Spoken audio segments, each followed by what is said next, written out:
यह कहानी एक साधु के जीवन की है, जो जीवन के गहरे अर्थ की खोज में अपने घर-बार और सभी सांसारिक सुखों को छोड़कर जंगल में रहने चले गए थे। इस साधु का नाम स्वामी रमेश था। वे एक धनी परिवार से थे और उनका जीवन सुख सुविधाओं से भरा हुआ था। लेकिन बचपन से ही उन्हें सांसारिक चीजों से एक प्रकार की उदासीनता थी। उन्हें हमेशा यह सवाल परेशान करता था कि जीवन का असली अर्थ क्या है। इस सवाल का जवाब पाने के लिए उन्होंने युवा अवस्था में ही अपना घर छोड़ दिया और साधु बनने का निश्चय किया। स्वामी रमेश ने पहले तो कई गुरुओं से शिक्षा ली और शास्त्रों का अध्ययन किया, लेकिन जितना अधिक वे पढ़ते और सुनते, उतना ही उन्हें लगता कि ज्ञान का सागर बहुत गहरा है और वे अभी सतह पर ही हैं। इसीलिए वे एकांत की तलाश में एक घने जंगल में चले गए। वहां उन्होंने ध्यान, योग और तपस्या में अपना समय बिताना शुरू किया। उनकी तपस्या का प्रभाव यह हुआ कि लोग दूर दूर से उनके पास आने लगे।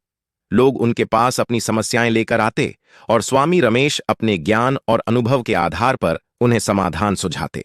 वे हमेशा लोगों को सिखाते कि सच्चा सुख बाहरी चीजों में नहीं, बल्कि आत्मा की शांति में है। स्वामी रमेश का जीवन बहुत साधारण था। वे केवल उतना ही खाते थे जितना जीने के लिए आवश्यक हो, और वे वस्त्र भी केवल इतने ही पहनते थे कि शरीर ढक सके। उनका संपूर्ण ध्यान आत्मिक उन्नति पर था। धीरे धीरे उनकी ख्याति बढ़ने लगी और उन्हें एक महान संत के रूप में मान्यता मिलने लगी। लेकिन स्वामी रमेश के लिए यह सब मायने नहीं रखता था।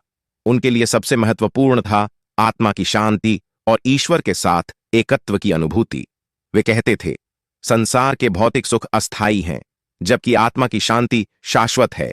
इसे प्राप्त करने के लिए हमें अपने अंदर झांकना होगा और ईश्वर को अपने हृदय में ढूंढना होगा। स्वामी रमेश ने अपने जीवन के अंतिम दिनों तक इसी साधना को जारी रखा। उनका जीवन सादगी, त्याग और ज्ञान का प्रतीक बन गया। उनके उपदेश और जीवन के तरीके से अनगिनत लोग प्रेरित हुए और आज भी उनकी कहानी लोगों को जीवन का सच्चा अर्थ समझने में मदद करती है। इस प्रकार स्वामी रमेश का जीवन एक उदाहरण बन गया कि कैसे आत्म अनुशासन, साधना और ईश्वर में अटूट विश्वास के माध्यम से व्यक्ति सच्चे सुख और शांति को प्राप्त कर सकता है।